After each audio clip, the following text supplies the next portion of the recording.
नमस्कार, एस्ट्रो तक में आप सबका बहुत बहुत स्वागत है। मैं हूं प्रवीण मिश्र। कब से शुरू हो रहा है सावन? सावन का पहला सोमवार कब है? इस बार का ये जो सावन का महीना है ये क्यों है खास? श्रावण में भगवान शिव को कैसे आप प्रसन्न करें, क्या है सरल तरीका, सब कुछ आपको बताएंगे। तो देखिए, भगवान भोलेनाथ की आराधना का सबसे पावन महीना होता है श्रावण का महीना, जिसे हम सावन का महीना भी कहते हैं।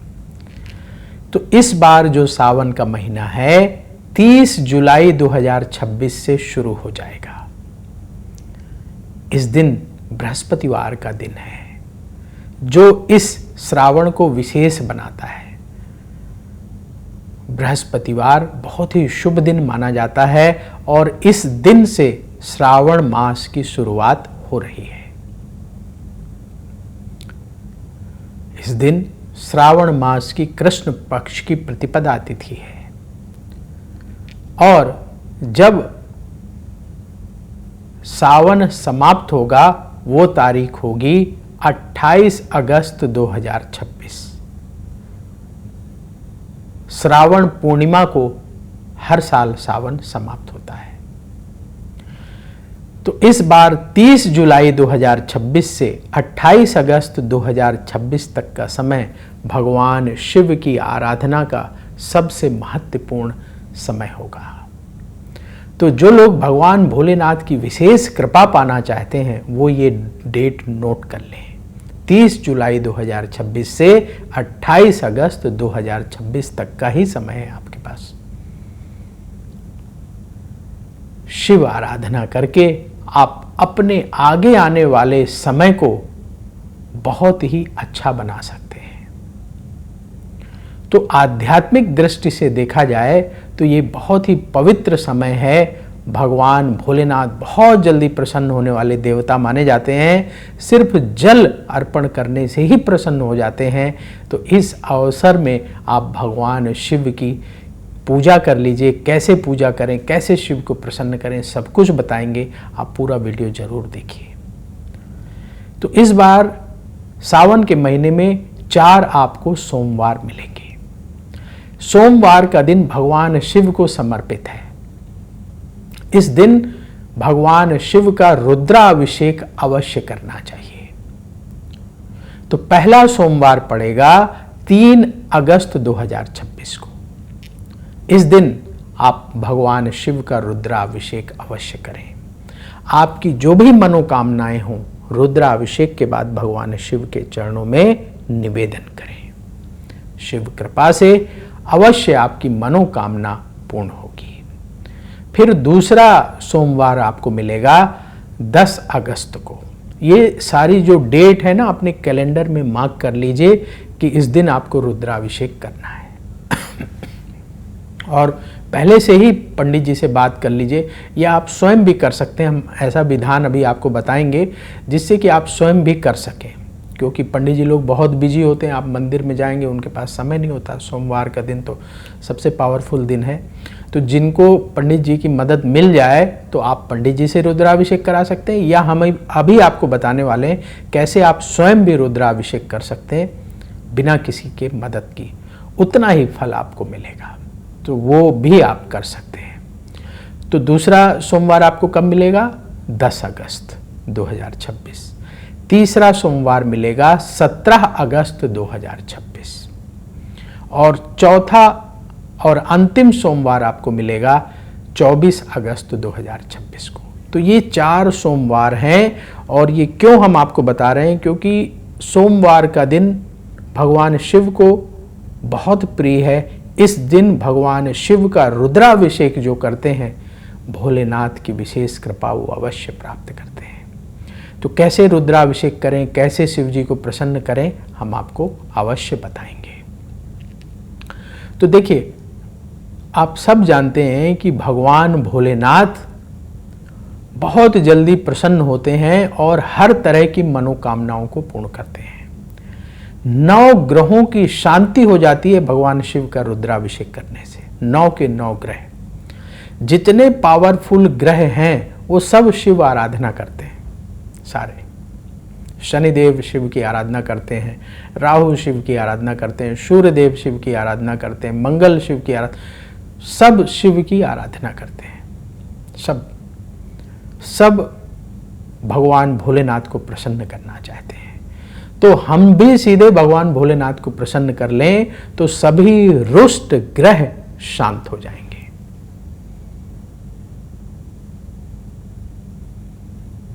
चंद्रमा को तो भगवान शिव ने अपने मस्तक में ही धारण किया है। शिव पूजा करिए, चंद्रमा से शुभ फल मिलने लगेगा।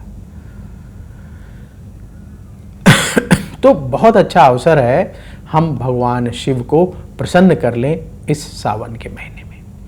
तो जब आप भगवान शिव का रुद्राभिषेक करते हैं तो पूरे शिव परिवार का पूजन हो जाता है। जैसे सबसे पहले हम गणेश जी की पूजा करते हैं, भगवान शिव की पूजा करते हैं, कार्तिकेय जी की पूजा करते हैं, माता पार्वती जी की पूजा करते हैं, नंदी जी की पूजा करते हैं। तो इस पूजन में पूरा शिव परिवार का पूजन हो जाता है, समस्त प्रकृति का पूजन हो जाता है और पूजा का इतना प्रभाव होता है कि सभी रुष्ट ग्रह शांत होते हैं।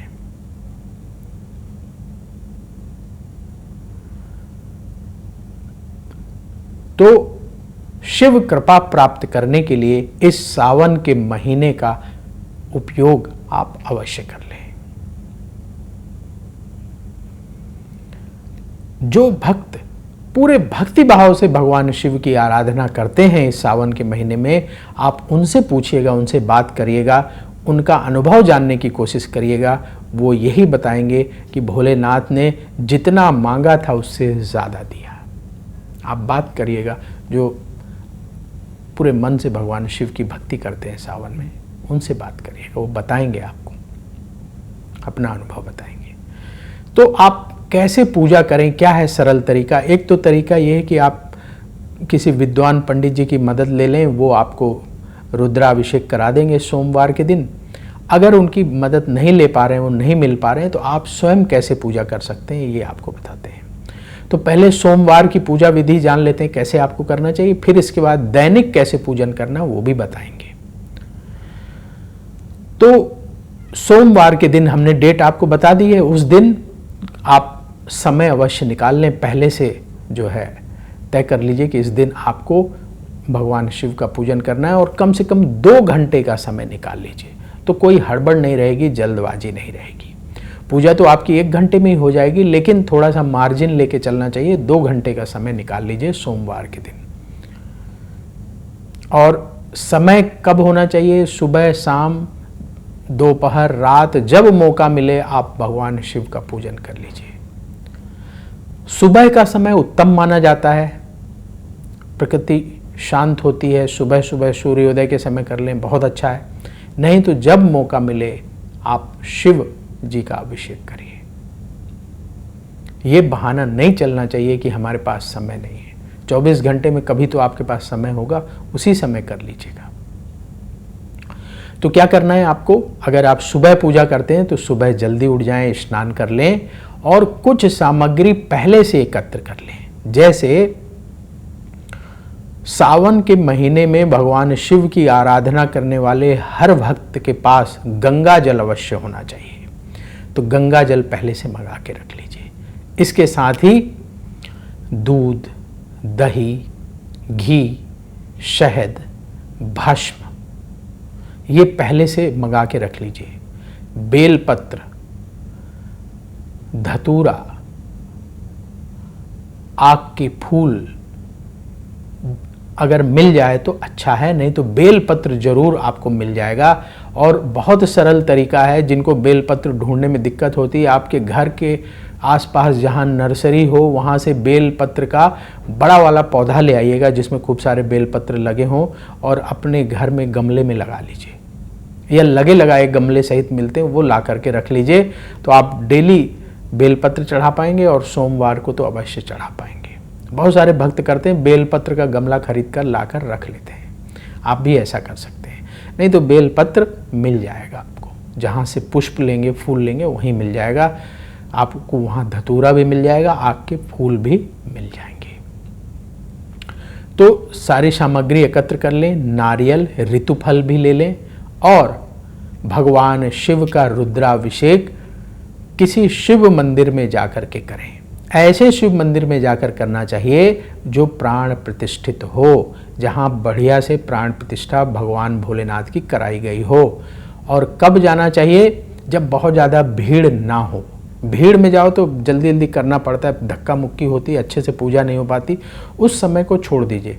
जैसे अगर आपके इलाके में 5 बजे 6 बजे मंदिर खुल जाता है तो जैसे ही मंदिर खुलता है आप पहुंच जाइए। पहले से पता कर लीजिए कितने बजे मंदिर खुलता है, तो सुबह सुबह पहुंच जाइए।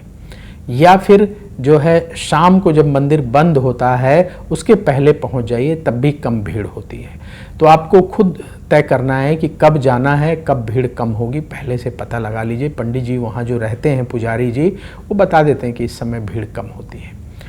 तो एक तो हम शिव मंदिर जाकर अभिषेक करेंगे।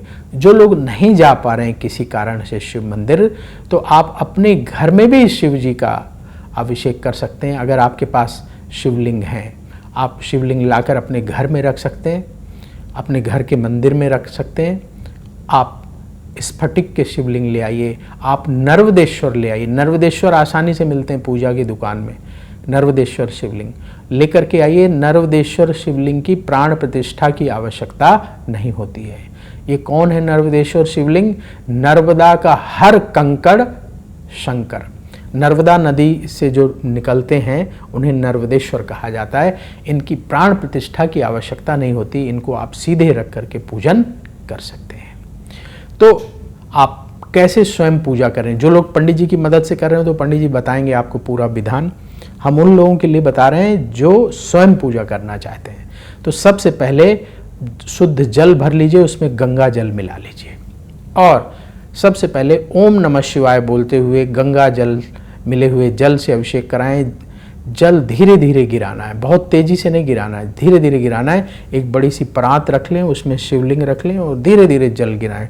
ओम नमः शिवाय, ओम नमः शिवाय, ओम नमः शिवाय बोलते जाइए। इसके बाद फिर गाय के दूध से अभिषेक करें। बहुत ज़्यादा दूध नहीं लेना, थोड़ा सा दूध ले लीजिए, दूध से अभिषेक करें। आधी गिलास भी चलेगा, उससे भी कम चलेगा, थोड़े दूध से अभिषेक कर लीजिए। ओम नमः शिवाय, ओम नमः शिवाय बोलते हुए फिर थोड़ा सा दही ले लें, दही से अभिषेक कर लें। फिर शहद से अभिषेक कर लें, 2-2 चम्मच भी चलेगा, 2 चम्मच शहद, 2-4 चम्मच दही और 1 चम्मच घी ओम नमः शिवाय बोलते हुए अभिषेक कर लें। फिर शर्करा चीनी से अभिषेक करें। गन्ने का रस मिल जाए, गन्ने के रस से अभिषेक करें।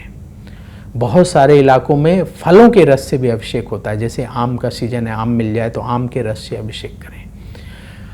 इसके बाद फिर शुद्ध जल से, जो गंगा जल मिला हुआ जल है, उससे अभिषेक करें।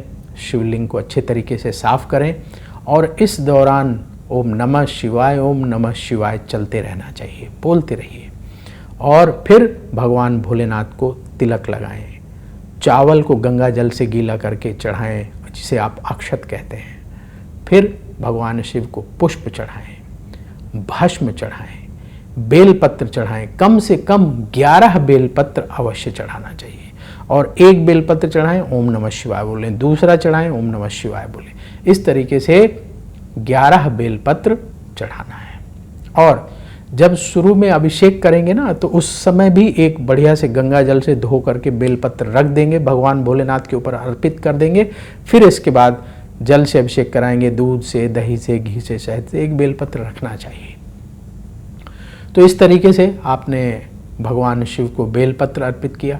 फिर फल, नारियल अर्पित करें और भगवान शिव की आरती करें। ओम जय शिव ओमकारा आरती करिए, भगवान भोलेनाथ को प्रणाम करें और जो भी आपकी मनोकामना है शिव चरणों में निवेदन करें।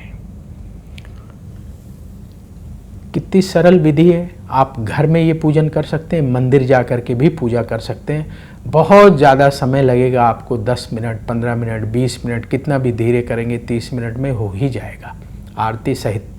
फिर इसके बाद वहीं बैठ करके आप रुद्राक्ष की माला से ओम नमः शिवाय मंत्र का 11 माला जाप कर लें।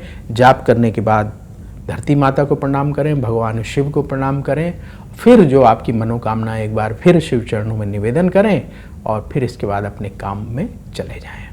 जो जल है और जो बेलपत्र है, पुष्प है, जो आपने भगवान शिव को चढ़ाया है, वो सबको एकत्र करें एक बाल्टी में या टब में और किसी शुद्ध जगह में पेड़ के नीचे जाकर डाल दें। जैसे पार्क है या जहाँ पेड़ हो वहाँ जाकर डाल दीजिए और फिर अगले सोमवार की तैयारी कर लीजिएगा। यही सामग्री रख करके फिर से पूजन कर लेंगे। तो हर सोमवार को तो ऐसे पूजा करना है। अब प्रतिदिन कैसे पूजा करना है? प्रतिदिन आप भगवान शिव को जल, दूध और बेलपत्र चढ़ाइए। तो गंगा जल मिला हुआ जल ले लेंगे। आप गंगा जल पहले से मंगा करके रख लीजिए। एक लोटे में थोड़ा पहले जल भर लें, फिर थोड़ा सा गंगा जल मिला लें और आधी गिलास गाय का कच्चा दूध ले लें। बेलपत्र ले लें, 11 मिल जाए 11 ले लें, या 11 ना मिलें तो कम ले लीजिए। ज़्यादा मिल जाए तो अति उत्तम है। बहुत सारे लोगों के यहाँ बेलपत्र के पौधे होते हैं, पेड़ होते हैं, आप वहाँ से तोड़ लीजिए। और इसके बाद भगवान शिव के मंदिर चले जाइए। शिव मंदिर बाकी दिनों में इतनी भीड़ नहीं होती, सोमवार को ज़्यादा भीड़ होती है। तो शिव मंदिर जा कर के आप वहाँ जल चढ़ाएं, दूध चढ़ाएं, फिर भगवान शिव को जल चढ़ाएं, फिर तिलक लगाएं, अक्षत अर्पित करें, बेलपत्र चढ़ाएं, ओम नमः शिवाय बोलते जाएं और वहीं बैठकर रुद्राक्ष की माला से 11 माला ओम नमः शिवाय मंत्र का जाप कर लें। ये प्रतिदिन कर लीजिए। जो लोग मंदिर नहीं जा पा रहे हैं घर में कर लीजिए।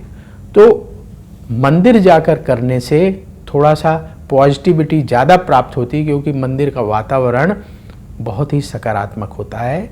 लेकिन अगर मंदिर नहीं जा पा रहे हैं तो घर में ही आप पूजा करिए। आपके घर में पॉजिटिविटी बढ़ेगी आपकी पूजा से। तो अवश्य घर में ही कर लें और प्रणाम करके आपकी जो भी मनोकामना है प्रतिदिन शिव चरणों में निवेदन करें। पूरे सावन ऐसे पूजा कर लें। शिव कृपा से सब संभव है।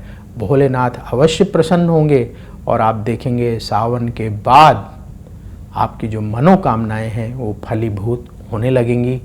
आपके जीवन में सुख शांति अवश्य बढ़ेगी, आपकी तरक्की अवश्य होगी। तो स्वयं भी शिव पूजन करें और ज़्यादा से ज़्यादा लोगों को शिव पूजन करने के लिए प्रेरित करें। लोगों को पूजा में सहयोग देना, पूजा के लिए प्रेरित करना भी पुण्य का कार्य है।